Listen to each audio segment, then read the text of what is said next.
Hey everybody, my name is Sorcxisto, and today I'm going to be talking about the most forgettable Iron Man movie, Iron Man 3. If you don't know, I have been reviewing every single Marvel movie in the MCU up until Infinity War to get hyped and to get a nice refresher for me and for you guys as I rewatch all these films and talk about them. So get on the hype train and let's talk about some Marvel movies. Whee! Iron Man 3 is the beginning of Phase 2. So we've wrapped Phase 1, finished it up with the Avengers, and now we're in Phase 2. Iron Man 3 takes place after the Avengers, obviously. And basically Tony is struggling with some like PTSD from the Battle of New York. He's having a lot of anxiety, he's having a lot of nightmares, and he just can't really get his shit together. And the only thing that he can do that really distracts him is to just keep working on more Iron Man suits and working on all these different models and just trying to come up with something new and basically just distract himself from like real life. And then, of course, if things aren't bad enough, a new villain appears, known as the Mandarin, and he comes to attack Tony and just take him out. And he attacks his mansion and he leaves him with nothing. No Pepper, no Iron Man suit, nothing. He has like one suit left that's a prototype and it doesn't really work. And he's stranded in the middle of Tennessee. And basically he's just all alone and he's angry and he's trying to figure out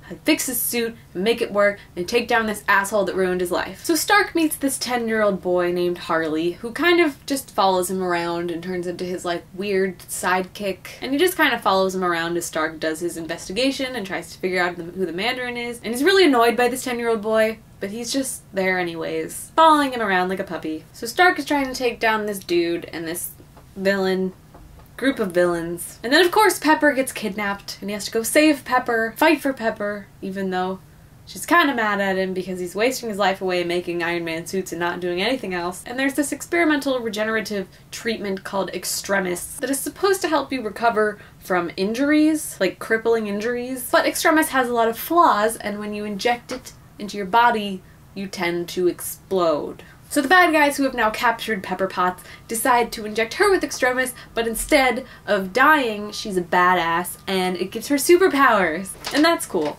Oh my god, my door. Stop it. And that's cool. I like seeing a badass, superpowered Pepper Potts, personally. And eventually, after all that happens, Tony and Pepper make up, and Tony like destroys all his Iron Man suits for her to be like, I don't need these suits. I can be me without all that. And then he takes out his arc reactor and he's like, I don't need this. I'm gonna just be me and I'm not gonna be Iron Man anymore. Even though we know that he'll always be Iron Man and he comes back as Iron Man. So like, I don't know what that was all about. We knew what was happening. But I don't know. I feel like this movie's kind of all over the place. It has some really good moments. It has some not so good moments. I feel like the majority of the movie is slow, weirdly paced, and not that great. Sorry. I think Tony Stark with this 10-year-old boy is just kind of, I don't know, they have some good moments, but it's not great. It doesn't seem necessary. It feels very forced. It feels like they're running out of ideas. I get that he's like all alone and like all he has is his 10-year-old boy, but I don't know, it just felt weird to me. I like the whole plot with Extremis. I think that's cool that they went with that. I like seeing Pepper Potts with superpowers. I think that's cool. But I feel like overall this movie didn't really do anything for me. I don't feel like the villain was particularly interesting. I just feel like this is the weakest of all of the movies, and maybe it's because Jon Favreau didn't direct this one, because he tapped out after Iron Man 2, and I personally feel like if he did it, it would have been so much better. But whatever. It is what it is. So I'm gonna give this movie like a 3.5 out of 5. Because I gave Hulk a 3, and it's not nearly as bad as Hulk. Like, I don't dislike it. I'll watch it.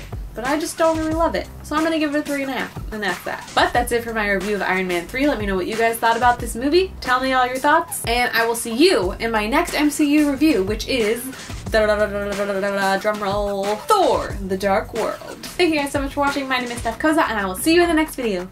Bye!